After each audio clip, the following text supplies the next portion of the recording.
Oh, and okay, so we're live, and I'll bring up comments from viewers if you can hear me. And we can respond to those comments as well and questions. Cool.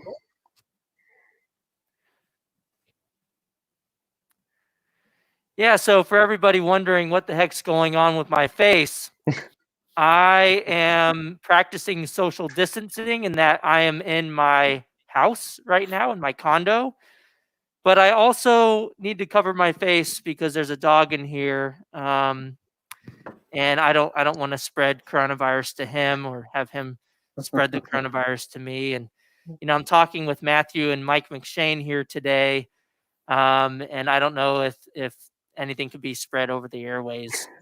So I thought you were just doing us all a favor and not making any of us have to look at you. But Dude, it's really hard to breathe though. I will take this off in like a second. Maybe now. Oh, okay. Actually, a lot of people are hopped on already. I don't know if it's because of our special guest today or because I almost choked myself to death trying to talk through that thing. That we actually have yeah. I don't want to ever do that again. That was too hard to breathe. But yeah, so just so that everyone knows, we're still kind of waiting for viewers to hop on right now. I think that, we kind of have a good amount of people already. But while we're doing that, I'm also going to check on my Facebook to see if the comments are actually going through and popping up on StreamYard. Yeah, and I don't see my comment from Facebook popping up on StreamYard. So, if you're a viewer on Facebook right now, a good way to have us be able to see your comments and questions would be to comment on my Twitter. It's at DeAngelis Corey. You can see it on the screen right here.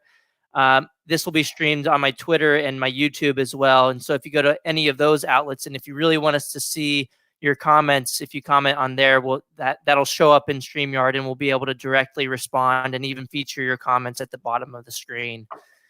So again, just to clarify, if you want your comments to be seen, if you're just now hopping on, the best way to do that is to go on to my Twitter at DeAngelis Corey. It should be streaming live there as well. And if you go on to the Twitter video, you should be able to live comment there. It's not working on Facebook right now, but it is on Twitter. It is on my YouTube as well. And while Matthew's doing introductions for our guest today, Mike McShane, I will go in and link to the YouTube and the Twitter feed as well. So yeah, we've been sitting around here for a couple of minutes on quarantine. What do you guys think? Matthew, want to get into formal introductions? Yeah, let's get started. And while you're doing that, I'm not not paying attention to you for no reason. I'm linking to us right here on social media. Corey doesn't care about us. We're good. So I'm Matthew Nielsen. I'm the board chair at the Educational Freedom Institute, and we're joined as always by Corey DeAngelis, the executive director at EFI. He's also the director of school choice at the Reason Foundation and an adjunct scholar at the Cato Institute. Our special guest today is Mike McShane, Dr. McShane, and he's on quarantine too, wearing his Royals hat today. It's awesome. He's representing the city. Yeah. He is the director of national research at EdChoice. And so thanks for joining us today, Mike. Well, thanks for having me. We appreciate it. We've got some good conversation lined up today and a good conversationalist. So this is a good combo. So to start off, maybe we just talk, the conversation really originally we had kind of centered around this article that you and Jason Bedrick put out last week in the Examiner. We're going to stray a little from that going as we progress through the conversation, because you've got some other good material out that we want to talk about. But let's just start here with school districts hoard students instead of teaching them. Tell us about the article. I'm interested even to hear other things you found out. But let's just start with the basics. Yeah, I mean, it started like all good articles is you're annoyed by something. And I can't even take credit for being the person who was annoyed by it. My co-author, Jason Bedrick, who's the director of policy at EdChoice, he's based out in Phoenix, Arizona. And he gave me a shout. He called me up and he's like, can you believe this this thing that's happening? I think there's something we should talk about this. We should write about this. And it was basically this idea that in the time of the coronavirus, school districts are there are some places that have already established online schools, charter schools, cyber charter schools. People use a lot of different terms for them or whatever. But some places like in Oregon and in Oklahoma and in Pennsylvania, people were even though their traditional schools were being shut down, folks were saying, oh no, like you actually have to shut the cyber schools down as well. And it just seems so patently ridiculous. It's sort of, at first it struck me as one of those classic, just sort of bureaucratic things where it's like, well, we got to shut every school down. And they're like, but what about the school that functions completely differently than the rest of them? They're like, nope, we said we got to shut every school down. And also by and large, like Oregon, to my knowledge, Oregon, Oklahoma, and others eventually like walked that back and said, okay, like obviously these schools function differently. But there have been steps that have been taken in places that was like, well, you can't enroll any new students, or you can enroll new students, but you won't get any funding for them, or those sorts of steps.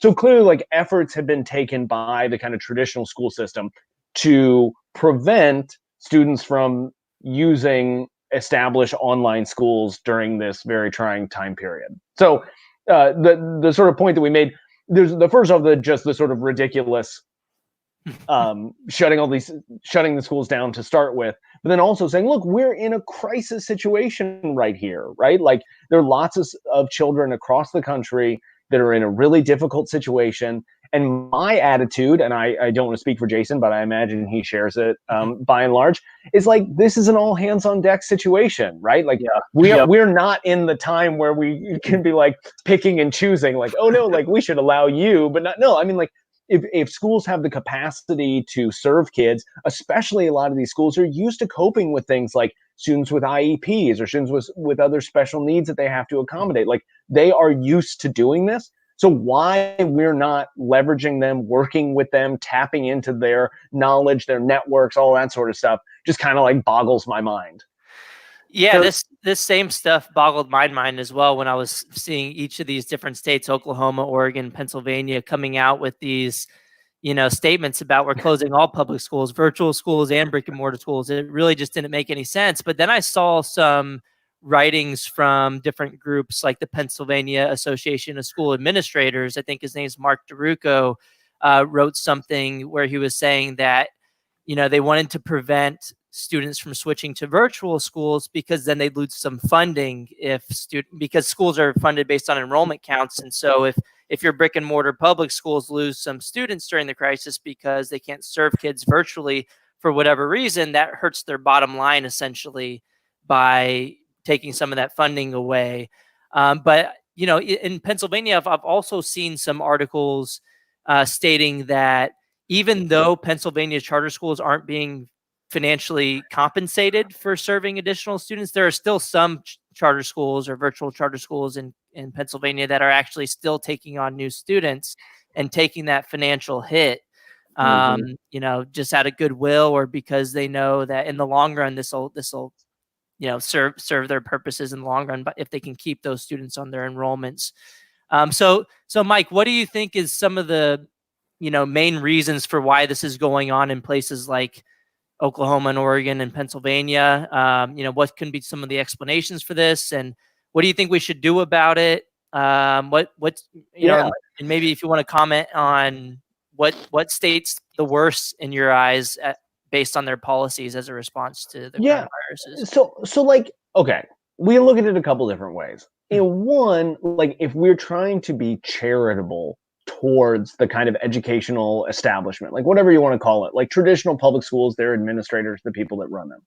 So I think they do have a legitimate argument when they say, look, we're trying to stand up virtual learning now. We might need to be buying Chromebooks and Wi-Fi hotspots. And so we have to spend a bunch of money right now. So the thought that kids could leave and ostensibly funding could go with them, like that would cripple us as we're trying to, because we need to spend a bunch of money right now to stand this up. I think that's like a perfectly fair point. And I totally get where they're coming from there. If we're being slightly less charitable, and some of the quotations that have come out of these people, like this word that people might be quote unquote tempted by online learning or others, like I think there's maybe, I think there is a skepticism on the part of more traditional educators of online education. And I should be clear, I actually like, if there's a spectrum that's out there of like, advocacy for versus skepticism of online learning, I'm actually probably closer to them than others. Like, I'm not a huge proponent of online learning. Like, I'm not against it. I think people have gotten way over their skis when they talk about like how awesome it could conceivably be. I think it's great for some kids and is terrible for other kids, and this is why I like school choice, right? Like, right. People that it should be good for should choose it. So I think like I get where they're coming from with like some skepticism that they have for it, and this would be kids who might otherwise not want to take advantage of those options, and now they're being sort of thrust into this. But the thing that I just keep coming back to is like, these are not normal times. Like, we're in the middle of a crisis. And so like, yeah, I don't think that for lots of kids, jumping into like an online class will be as good as their in-person class that they had. Like, I don't think that that's true, but is it better than nothing?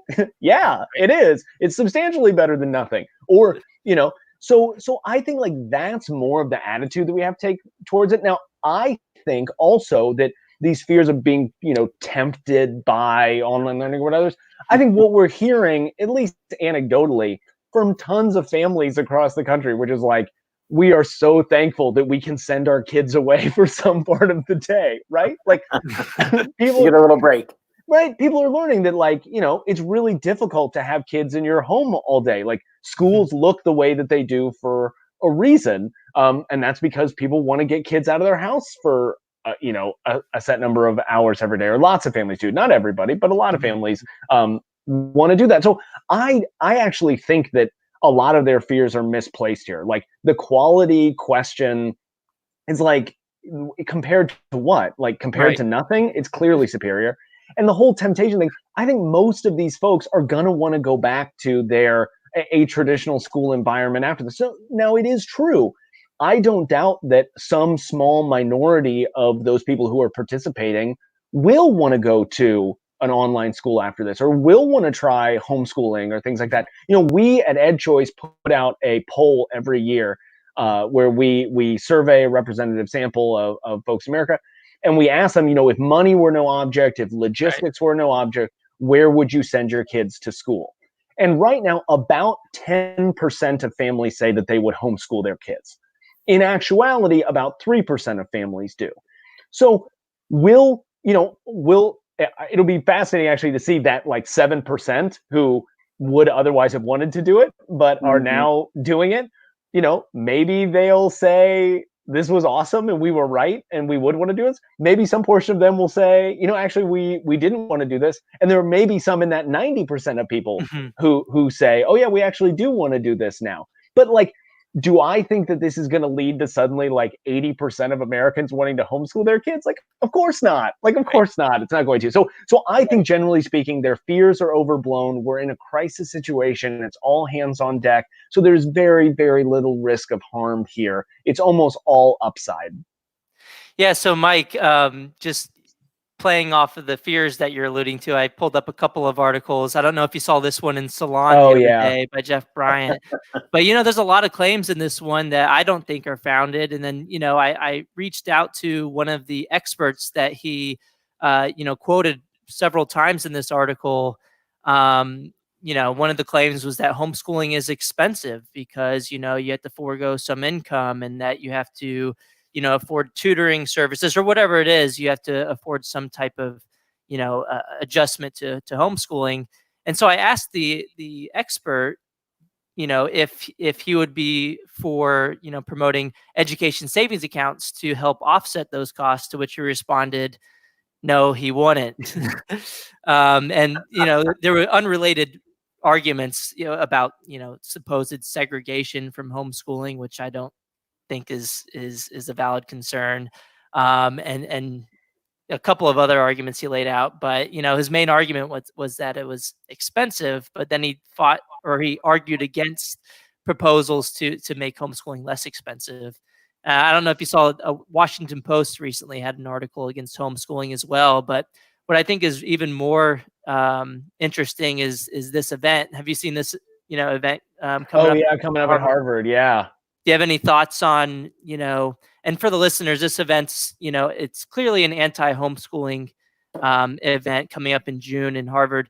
So, Mike, do you think this is at all related to coronavirus and those concerns, or do you think this is just something that, coincidentally came out at the same time? I think it's actually a coincidence. So I think one of the main organizers published a law review article earlier this year, so that had to have been in the works for some time. But the general themes of this belief that homeschooling will lead to, what's it said there, child maltreatment or child abuse or those things, this is not new. These are concerns that have been raised against homeschoolers for probably 40 years now at this point. Homeschooling has a really interesting history in America, right? It was obviously the kind of predominant form of schooling for a long part of our history. And it was only with the advent of common schools starting, the 1840s and 1850s, and the later sort of addition of compulsory education laws that we saw this massive, decrease in families learning at home. And it's actually part of, and this is a long digression that we don't have to necessarily go into, but it's, part of a really interesting story of progressive philosophies and the kind of scientizing, or whatever way you want to make the verb, of education, but also the home. People forget the rise of the discipline of quote unquote home economics was this progressive project in the teens and 20s to apply the same sort of scientific principles that were revolutionizing all sorts of things, but it was to be applied to the home as well. So it's like, then you would have your professional educators and you would have your almost like professional homemakers doing it. And so it was part of this whole broader system that I think sort of ran out of gas after the Second World War. And then you had these really kind of interesting trends in the 1960s and 1970s. There are these great books on folks that are interested in homeschooling. Probably my favorite book on it is Mitchell Stevens, who wrote Kingdom of Children, which came out, I want to say, in like 2001, maybe. Milton Gaither's Homeschooling and American History and American Tradition. These are great books that both can tell these stories. But talking about homeschooling, and what sort of frustrates me about this, at least the way this conference is being framed, is in 2020, talking about homeschooling as this sort of monolithic thing, I think is just wrong. We have so many different people homeschool for so many different reasons. And while for a portion of American history, homeschooling was seen as a kind of rebellion against the kind of standard educational orthodoxies of the day, and to a larger extent, some of the broader societal trends. Nowadays, some of the fastest growing groups of people who homeschool are African American families and families of children with special needs, right? Like, they are doing those for reasons that are worth understanding. Yep. And this, at least as far as I can tell, and I could be wrong about this, but as far as I can tell, this conference doesn't seem to have a whole lot of interest in that.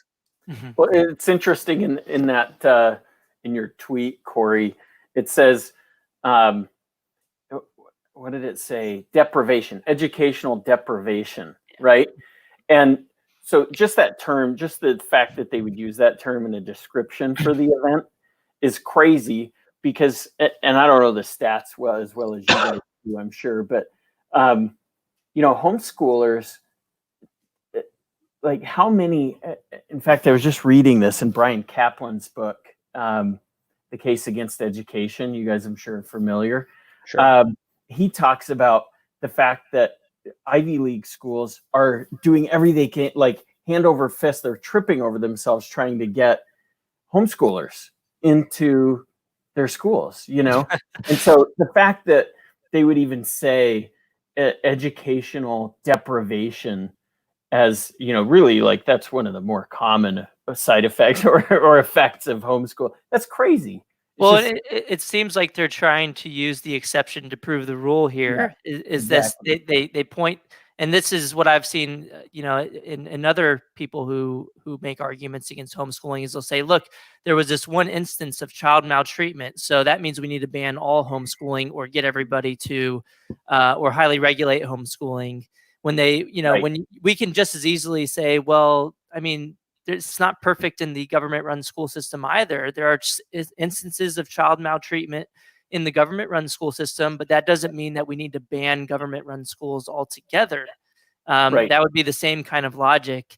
And, Mike, you also pointed out this isn't like a huge thing, and they're making it to be a bigger thing than it actually is. The Salon article actually also tried to make HSLDA, the Homeschool Legal Defense Association, looked like some big monolithic lobbying group that the public school establishment, has to defend themselves against. But if you just look at total revenues comparing HSLDA versus the National Education Association, I think HSLDA is only like 11 million, whereas, the NEA is like 375 million. 392. Yeah. 392. So it's like a fraction of the size. HSLDA's power comes from the same place that its revenue does. It's my understanding. I haven't looked at the statistics recently. I want to say it's like $115 a year or something. But basically, what happens is homeschooling families pay HSLDA, and if you're a member of HSLDA and you run afoul of the law, or if some organization tries to, HSLDA will represent you. That's like the basic transaction of what's going on there. So it's like individual homeschooling families paying $100 a year, maybe 115 or $120 a year for essentially sort of legal protection should any of this stuff start to come up. But yeah, look, in all of these things, people like a good story. They want to explain it by shadowy figures and nefarious intent. And the thing that I just think about is just like, most people homeschooling their kids, like they have very discernible reasons. You can just ask them why. And it's actually really interesting though, because it's changed over time, that I think most of the polling that we have now, and I know the NCES did that school choice report that came out, was that late last year, I think, 2019. where they had, so they had something, and they had like polls of homeschoolers in there, like, so, okay, why do you homeschool? And it's just, we want a different school environment. Safety has become a huge issue, which shouldn't be surprising, right? Like in lots of surveys, safety is one of, if not the primary concern of families. And so people say, like, I think my home, paradoxically, right? The exact opposite of what these folks are saying. People are saying, no, my home is safer than the school. I'm much more worried about my kid in the school than I am in my home. And no one really has like the answer for that, right? It's like, so, right. Some people it's because of better academics. A lot of people it's because of safety. Obviously, for a substantial portion, it's religious. But I mean, like, there's lots of different reasons why families are choosing to do this. And for people who don't, the thing that frustrates me about this, for people who dislike homeschooling so much and think that it should be banned, or there should be a presumptive ban, and you should basically have to like appeal it in order to do it. There seems to be so little interest in actually dealing with the issues that drive people to homeschool, right? Mm-hmm. The same thing is true that we see, and I'm telling you all things you already know, but it's the same things we see with charter schools. It's the same things that we see with private schools. It's the same thing we see with homeschooling. There's so much effort put into preventing people from taking advantage of these options rather than coping, like trying to fix the problems that they want to leave, you know? And that sort of, to me, just sort of shows the truth of the situation, which is like, maybe if all this effort was spent actually trying to fix the problems, like these people are saying that their kids' schools aren't safe. They're terrified to send their kids there. They'd rather teach them at home. We should probably take that seriously. Like we should listen to their concerns and deal with it. But lots of folks apparently aren't as interested in that, I guess. Yeah, what's interesting to me is that, if you look at, this is the most rigorous review of the homeschooling evidence that I know of, as far as peer-reviewed reviews of the homeschooling evidence. Mike, you might have done a separate review, but Brian Ray did this in the Journal of School Choice, and he finds overwhelmingly positive results. Now, they're not random assignment studies, because people aren't randomly assigned to homeschool or not. I mean, we might have some of those studies in the future with ESAs, but who knows? We don't have any at the moment. But the most rigorous studies that we have tend to suggest that homeschooling is actually a good thing for academics and social skills. But from what I'm hearing from, what you're saying, Mike, is that parents choose homeschooling for 100 different reasons. And it could be safety, it could be social skills, it could be academics, it could be religious reasons. And so I want to know, like, what your thoughts are on, what if Brian Ray's systematic review found negative results for test scores, for example? Would you think that would be a legitimate argument from the other side to take away homeschooling, or what kind of thoughts? Yeah, I mean, so I would probably be less concerned about those. So if his reviews found systematic evidence of child maltreatment, that rates of child abuse or child neglect or any of these horrible things were higher amongst these families, and we had a good enough sort of causal story there that like an identification strategy that could actually tease those things out. I mean, my take on the literature based on his studies and obviously, the other stuff that's been done is that while it's very, very difficult to prove a causal link that homeschooling leads to better outcomes, to me, a lower bar just by looking at observational studies or others is to say, like, well, do we see greater incidences of harm, right? And it seems to me like there's no evidence out there, no systematic evidence that homeschooling is harmful for kids, right? We may not be able to prove that it's helpful for kids or that it improves kids, but I don't see any evidence out there that it is harmful. And therefore, to sort of answer your question, that's why I'm not as worried about those sorts of things. Like, I'm not as worried about, so like, let's say that the kids who took it, their test scores were lower, they didn't do as well in math or in reading. It's like, okay, what are these schools trying to do? Now, look, if they were like massive negative effects and they were seen like all over the place, and like I was legitimately concerned about like illiteracy or innumeracy, like there's obviously like an upper bound at which I would say like, whoa, like this is bad, like this is really bad. But if it's going to be like any other educational study that finds at best sort of marginal differences between the two sectors, insofar as I care about kids being safe, insofar as I care about families being able to have quality time with one another and establish sort of routines and cultures and things within themselves, like those all go into the balance for me, right? Like those all go into the types of things that, yes. So the short answer is, if a study came out tomorrow that said homeschool kids' math scores were on average lower, that would not cause me to say we shouldn't homeschool. We shouldn't allow homeschooling anymore. Well, and what's interesting is that in the current system, none of these studies compare differences in cost to the taxpayer. Sure. Homeschooling is essentially free for the taxpayer right now. That may reduce enrollment in the traditional public schools and reduce, spending in traditional public schools to some extent. But on the most part, homeschoolers are paying for these expenses out of pocket, and if we don't have an education savings account in place. So even if we found no difference in outcomes, it essentially implies a positive return on investment for the homeschooling sector. I know, Mike, you've done one of these studies with the DC voucher program on, is the juice worth the squeeze?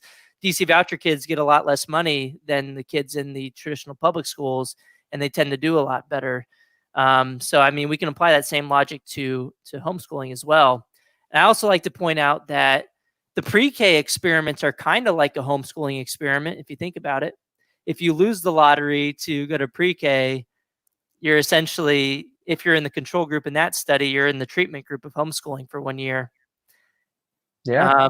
And the most recent pre-K experiment we have finds negative effects in Tennessee by 3rd grade on academics and behavioral outcomes. So that implies a positive effect of homeschooling. Yeah, well, there's even to me, like, we can almost go back to like first principles, or like, let's start before we even get down all these roads, which is like, how much say should we as a society or we as individuals have over how people raise their kids, right? Now, I think that because children can't always advocate for themselves, they do have particular risks for things like abuse. We do have a sort of affirmative obligation to try and make sure that kids are not the victims of abuse and or of neglect or of those things, and that parental rights are not absolute in those ways, right? Like, I think all of us, we're big school choice people, and I think sometimes we're, I think unfairly painted as this, if, parents, anything goes. Yeah, like anything goes wherever. And that's not true at all, right? That's not true at all. I think we should be absolutely clear that, like, obviously parental rights are not absolute, and that we as a society have an obligation to children to make sure that they don't have these things. So full stop, no debate. But past that, the idea that some parents might value math more than history or art or dance or whatever, these are ultimately philosophical and judgment calls that it is not clear to me that I have any real right to tell parents what their mix has to be, like what their mix of, well, you should be like, mostly about math and reading and less so about others or any of that, right? Like, and now I think it's important for us, people who are advocates for school choice, to also advocate for the modes of education that we think are best. So like, if you actually believe that kids should read certain things or know certain things or study certain things, I don't think it's inconsistent to say, no, like, I mean, this is what I think schools should do. There's just a vast difference between trying to convince people of that and trying to persuade them versus saying, no, you must do this. You have to balance, mathematics and reading as measured by these tests above everything else. So it's just a different philosophy, I think, that I have, and I imagine is shared with, at least in some part with y'all and others, which people who are listening to this, which is just to say, like, the degree to which we want to use persuasion to try and create the education system or the educational options that we think are best versus using sort of government mandates or others. Yeah. Yep. Agreed. Yeah. So I've actually heard Brian Ray say, kind of, in person, I've heard him say and express that concern that from his perspective, and again, just going back to that article, that journal article was written by Brian Ray, but I've heard him say in person that his concern, like a lot of other homeschooling families' concern, they share this, is that government will reach in, right, and start to dictate, and so that's why they say, hey, I'm fine doing this on my own. I don't need any money. I don't need anything from the government. I don't need anything from the state or the federal, it doesn't matter to me. I'll take care of it. It's free to the taxpayer. They're not paying anything for this. And they're willing to do that because they get to retain that control, right? Over curriculum, over schedule, over whatever else. Well, it's really been just talking about the kind of history of the school choice movement. Homeschoolers, whether it was charter schooling or even private school vouchers and others, many homeschoolers, exactly what you're saying, have deep reservations. Like, they are not part of the sort of school choice movement in the sort of political legislative advocacy sense. They are part of it based on their own choices. But like, they're not again, it's basically impossible at this stage in America to paint homeschoolers with one brush, like, and people shouldn't do it, but then I'm about to do it. But so go ahead. But like they by and large have not been part of school for those very reasons, you know. And to be fair, like there's a fair number of private schools that feel the same way. Say like, I don't want anything. We don't want vouchers. We don't want any of these types of things because we're worried about the sort of regulations or requirements that would come with them. And to be honest, like depending on how these sort of programs have been created across the country, like they're not 100% wrong, right? Like, yeah, you know, there's a fair number of there's oh look, there's a yeah, it wasn't only in person, Matthew. He even wrote about it. So like, what are your thoughts on, you know, Mike McShane, on these, you know, forms of pushback from the homeschool community? Do you think, you know,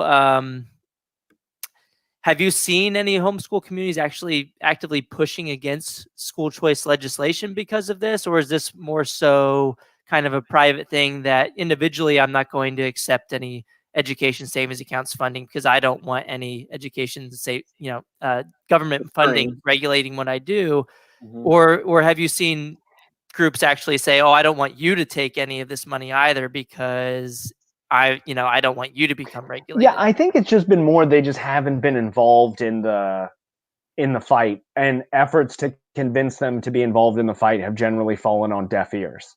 That folks are just like, this isn't our fight. Like, you all can have it, but we don't want anything to do with it. So they don't oppose school vouchers. They don't oppose ESAs or tax credits or charter schools, whatever, but they don't, even though I think there actually was in some of the earlier days of online charter schools, when they talk about like full-time virtual education, there were homeschooling groups that wanted to come out very clearly and say these people are not homeschoolers. So I guess in that way, like homeschoolers are, they really do work to try and define the edge as a lot of this stuff gets blurred. So as like full-time online education happens, or those, they rigidly try to police, no, these people are attending a charter school. It is an online charter school, but it is a charter school. They are not homeschoolers. Because for I think a lot of these very reasons. Yeah, a lot of people have been pushing back because I tweet too much, obviously, and I've been saying, you know, like we're all homeschoolers now, just kind of, you know, not being 100% serious because, yeah, I mean, a lot of people are still just doing public schooling from home, or they're doing charter schooling from home, but essentially they're all being educated at home, hopefully. And I understand that it doesn't look the same as free homeschooling that is not, you know, regulated by the government. But I've seen that same pushback that they just don't want to be a lot of the homeschooling groups don't want to be classified the same as what we're seeing right now because, you know, and to their credit, I think what we're seeing right now isn't, you know, the true virtues of homeschooling because it's not like voluntary. And that's a big thing, is like one of the things that I think a lot of homeschoolers would want to impress is that the decision to homeschool is not taken lightly. That it's often, you know, families spend a lot of time, in many cases, agonizing over, is this the best choice for our children? Is there something else that's better? It's not something that they just jump into. And so in this case, where like people all just got dumped into it, I get where homeschoolers are coming. They're like, wait a second. Like, we didn't just get dumped into this. Like, we actually put a lot of thought into this, and we've designed this in the way that is going to best fit our kids. So you all are doing like your own thing, but like ours is like planned. You know what I mean? Yeah, it was an affirmative choice, right? Yeah. Yep, for sure. So yeah, you want to talk about this? Let's go to this. Oh yeah. And also, please talk about, I know you're working on a micro schooling book. So maybe even for our listeners, talk a little bit about some of your research with that, and then maybe the difference between hybrid homeschooling versus regular homeschooling versus micro schooling. I know a lot of people get confused with these different terms. Yeah. So I wrote this piece for Education Week, honestly, based on just like a blog. So as all this coronavirus stuff was happening, and state by state was shutting down, or districts were shutting down, and people were going home, I just saw, just in people that I know and others, folks saying like, oh my God, like, what are we supposed to do? Like, what do we do?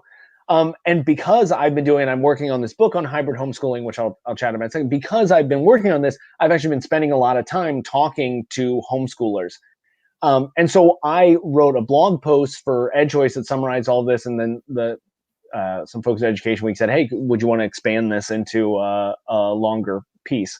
And the thing that I wanted to get across was, I think the first, or for a lot of people, the first thing that kind of came out of their mind is, oh my God, my kid is going to fall behind academically.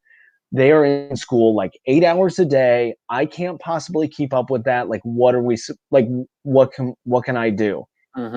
And one of the big pieces I want to take away was like, look, most homeschoolers don't homeschool from 8 to 3 every day, right? Like, they don't do 8 hours of work or 6 hours of work or whatever. Schools waste a lot of time, right? So how much time do you think is needed on average for a homeschooling environment? I would say like most of the homeschoolers that I talk to are done in what we would think of as half a day, like, generally speaking. And look, when I say that schools waste a lot of time, I mean, part of it is pejorative. Like, I used to be a high school teacher, and just the setup of schools where kids have to move, like, especially in a big high school where you got to walk like a really far distance across in between classes. Everybody's got to get settled down. You got to take attendance. You then have the class. People have questions. People are at different, places in there. And so you got to spend time answering somebody's question when other people are ready to move on. Like, this isn't like, I don't mean it entirely like to knock traditional schools, but just the way that they are functioned requires them to, because you're teaching 30 kids at once instead of 3, like, you're just going to be less efficient. Like, it just isn't going to work the same way. So part of what I was trying to say was like, listen, friends, number one, like, don't worry about like filling your entire day with content, because even in your traditional school, so much time is spent just doing administrative tasks or moving between classes or whatever. So number one, take that off your list. And especially for people who are working at home and others, like, take that pressure off your list. If you can do a couple hours of academic work with them, you're going to be awesome. But then the second piece was even beyond that, most homeschooling people don't choose because they think it is the best way to juice their kids' academic performance. I want to say like less than a fifth, if I'm working from memory, like less than a fifth of homeschoolers list that as like the primary reason why they're doing this. They want a better environment, a more nurturing environment for their kids. And so one of the things that I hear frequently from homeschoolers and people who work in these kind of hybrid homeschoolers is it gives them the, quote, gift of time. And what they mean by that is like, kids grow up super fast. And in your traditional school day, kids are at school sometimes as early as 7 or 7:30 in the morning until 3 o'clock in the afternoon. They may have some sort of extracurricular activity, a job, something like that. They come home, they throw down some dinner, they do homework, and then they go to bed, right? And so like that is time, like there's not a lot of positive interaction between parents and kids, between siblings, between all that, because it's so regimented. And so the sort of thing I left with was like, maybe this can be an opportunity to actually have quality time with your kids, because they're not so scheduled with the kind of rhythms of the traditional school day. Actually spend time just doing nothing, or like hanging out outside or whatever, because so many homeschooling families, like, that's the real reason they do it.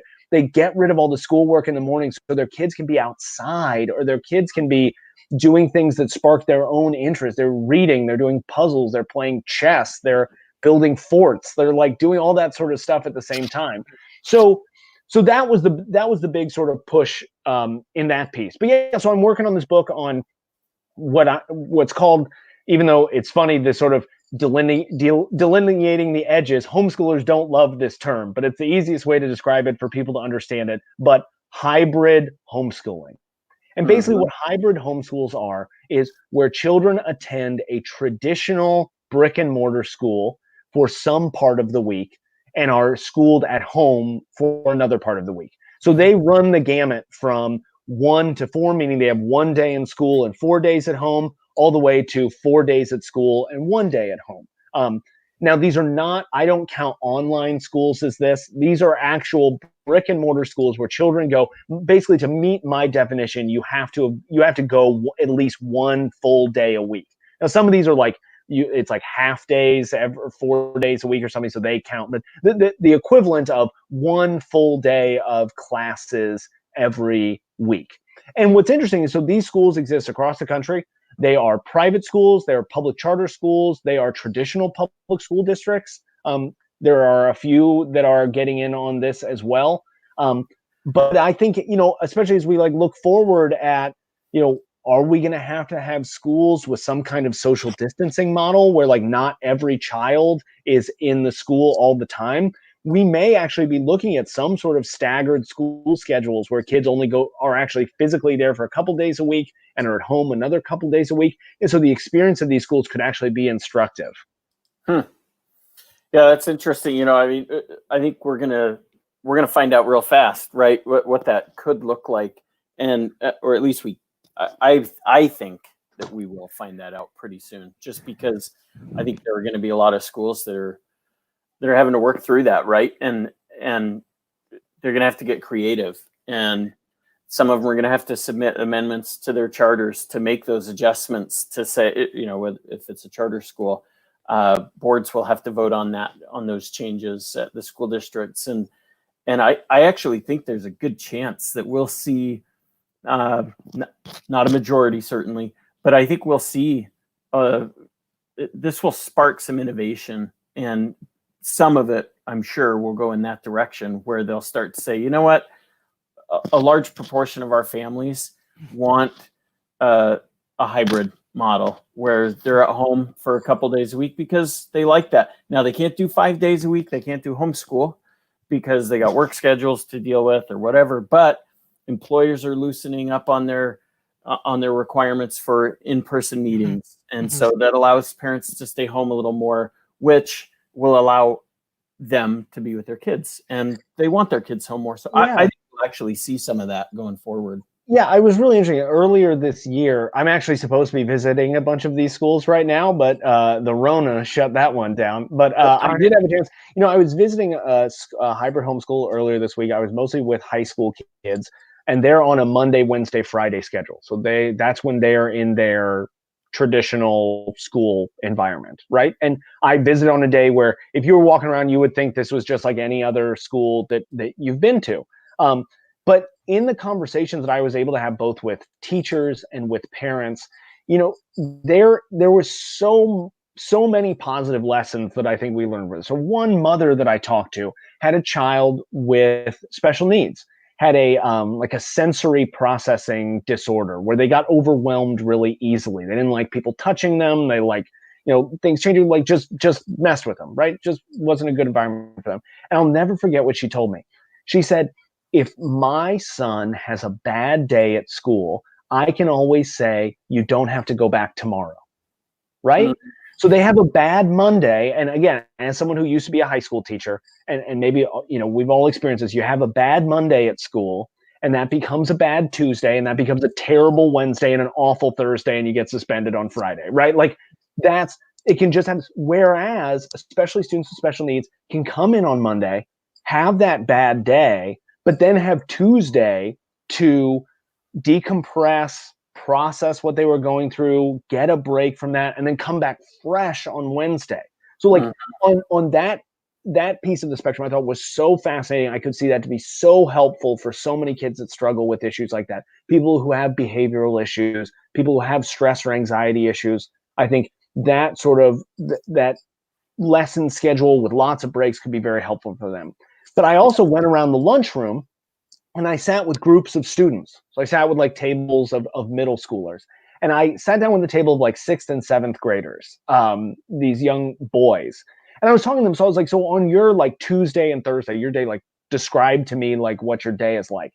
And I was so impressed by their maturity, in the sense that they would say well, look, I realize if I wake up in the morning and I get after it on my studies, I can be done by noon and I have the rest of the day off. And another kid was kind of yeah, I kind of like to sleep in a little bit more. So I start a little bit later, but because I start a little bit later, I finish up a little bit later. And another kid was my mom has to work. She has to drop a kid off. So that kind of messes up the morning schedule, but then I do it. And I was it was like I was talking to little adults. And I was oh, wow, your lives have some regimentation while the school day is going on, and you're having these kind of what I would consider to be a very traditional school experience. But then you have these other days where you like get your work done, and then you have time to yourself, and you're rewarded for hard work and diligence and all of those things. And the last story that I'll share with this, because I could tell these all day, was talking to teachers. Because I sat in a couple different classes, and I was amazed at the amount of stuff that they could cover in a standard class period. And they made the very plain case to me. They were like, look, we assign a bunch of what we would call homework, like work that they have to do during the day, right? Like their Tuesdays and their Thursdays.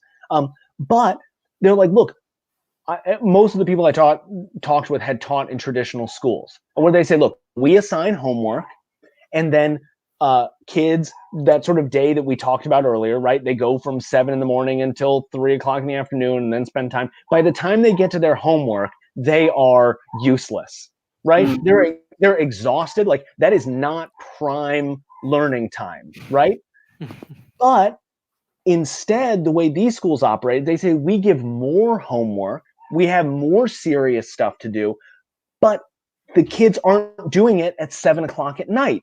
They're doing it at 8 o'clock the next morning when they are fresh, when they are, like when they are at their best. And so amazingly, they can get more done, right? Like, they're actually able to do that. So when they're in class, they can focus, they can work on what they need to. And then when they're at home, they can be more focused. So it seemed to me like a recipe. Most of these schools say, look, we get the exact same amount, if not more, done in less time. Yep. So Mike, relative to the traditional school setting, do they have, the kids learning more at home and then asking the questions in the classroom for clarification from their teachers, or are they actually having standard lectures when they go in person? Is there any difference there, or? Yeah, I mean, basically the way I looked at it was almost like what you would see in a traditional class, but faster, right? Like a math class that I worked through, they were just working through basically like the homework problems that they had assigned before. And they were like rapid firing, like one kid at a time, like basically going off there. But it was the way I would describe it was like a very traditional math lesson that you would expect to see in any high school, but it just went faster. And then I sat in on like an English literature class. And again, because they'd had so much time, they had read, I'm trying to remember what book it was. It was like some class, like it was like a Shakespeare. I can't even remember which one it was. But like they had read a substantial amount of it. So they could actually have like a serious discussion about it. Like I was a high school English teacher. And because of these constraints, like you can only assign so much reading. And like the likelihood that kids are going to do it or that they're going to be at their best. But these kids were like, no, like you can assign like an entire act of a Shakespeare play because they have a whole day to read it. And then they'll actually read it and you'll be able to have a real discussion about it. So ask Corey how many Shakespeare plays he actually read during high school. Don't ask me that. You read everything outside of school, right? And after school. Yeah. So, but I mean, like, so I love, to me, what the vibe that I get in so many of these schools is paradoxically more relaxed, but getting more done. Right? Yep. Like they are much more like chill places to be. Like no one was like, everyone just seemed to be in like a reasonably good, like, and if you spend a lot of time in high school, it's like there's a lot of emotions that are happening at that time. Like there's a lot, and the kids that I encountered, and like the families that I talked to, they just seem to like not have as much pressure on them. They seem to say like, look, we're getting everything done that we need to get done, but we still have time for ourselves. It just seems like a model that lots of kids would benefit from. And again, it may not be the people that you would stereotypically think would benefit for these, but for lots of reasons, kids could benefit from them. So like, I'm trying to apply like the homeschooling logic to my day-to-day life and how I work through things. Cause I work from home. Sure. And, I have like 15 different papers I'm working on at any given time, and they're at different stages in their production process. And I just think of the traditional school system as me working on each one of those things a little bit every day, which doesn't seem to make a lot of sense. Instead, I work on one paper really hard for one day, and then I switch to, a different one maybe the next week. Is it, from your understanding of speaking with the students and the teachers, do they have longer periods of time where they can work on one thing and get really focused on one thing and then move to the next? Or is it more, we work on every single thing every single day? I would almost think of it more like, imagine, so you have your 15 papers and you have the date in which you are going to submit them to the journal that you're sending them to. And then you've backed out when each part needs to be done with in order to get you there, right? And what you do is you say, all right, it is Tuesday the 14th. I need to write up the methods section of this paper, right? And then you write up the methods section, and then when you're done, you stop working, right? And amazingly, I think that that's actually a really great productivity tool, which is to say, I'm going to, rather than try and fill a particular amount of time in my day, I'm going to accomplish a certain number of things. And when I've accomplished those things, I'm going to stop working. It's amazing how much more you get done, right? Because it's like, oh, well, once I get it done, I'm done. That's a strong incentive to do that. So it seems to me a lot of schools actually function around that way, which is to say, we have a set amount of stuff that we want to get done.